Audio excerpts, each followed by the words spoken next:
ഇത് വളഞ്ഞല്ലോ എടുത്തല്ലോ. ഇതെപ്പോ നട്ടാച്ചാ? ഇത് നട്ടിട്ട് ഏകദേശം ഒരു 2.5 വർഷം കഴിഞ്ഞിട്ടാണ് ഇത് പൂവും കായ്ക്കുക. അങ്ങനെ ഇതിൽ 1 വർഷം കഴിയുമ്പോൾ വരേണ്ടതാണ്. പക്ഷേ 2 വർഷം കഴിഞ്ഞിട്ടാണ് വന്നത്. കാരണം വെച്ചാൽ ഞങ്ങൾ കുറേ ആളുടെ ഇല്ല. അപ്പം പോയിട്ട് വന്നപ്പോഴത്തേക്ക് കാറ്റടിച്ച് പലതൊക്കെ പൊട്ടിപ്പോയി. പൊട്ടിയതിനാണ് ഇവിടെ ജോയിൻ ചെയ്തൊക്കെ വെച്ചിട്ടുണ്ട്. ഇതിനകത്തുനിന്ന് വന്ന തണ്ടിൽ നിന്നും പൂ വന്നിട്ടുണ്ട്. ഈ പൂവെന്ന് പറഞ്ഞാൽ വേസ്റ്റാണ്. വേസ്റ്റ് പൂവാണ്. ഇന്ന് ഇത് പറിക്കണം. ജനുവരി 31 ഇന്നത്തെ ദിവസത്തിന്റെ പ്രത്യേകത ഇവിടെയുണ്ട്. ഇന്ന് ജന്മദിനമാണ്. എൻ്റെ ജന്മദിനമാണ്. നീണ്ട 63 വർഷങ്ങൾ. ആദ്യമായിട്ടാണ് ടെറസിന്റെ മുകളിൽ ഇങ്ങനെ ഒരു പഴം ഉണ്ടാകുന്നത്. ഇത് പറിച്ചു നോക്കാം. ഇത് എവിടെ നിന്നാ തൈറ്റ്? ഇത് വാങ്ങിച്ചത് ഞങ്ങളുടെ കാർഷിക കോളേജ് തൃശ്ശൂരാണ്. അവിടെ പോയപ്പോഴത്തേക്ക് അവിടെ നിന്ന് വാങ്ങിച്ചതാണ്.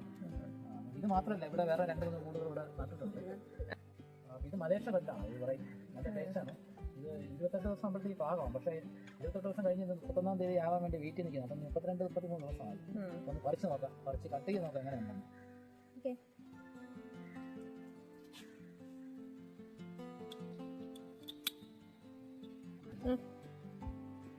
അതിന്റെ കളറ് നല്ല റെഡാണ്.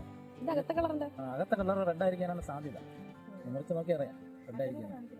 അപ്പൊ നല്ല വിളഞ്ഞ പഴുത്താണെങ്കിൽ ഇതിന്റെ ഈ പോർഷൻ കണ്ടോ, ഈ പോർഷൻ ഇവിടെ ഇതിങ്ങനെ ഇങ്ങനെ വെടിച്ചു വരും.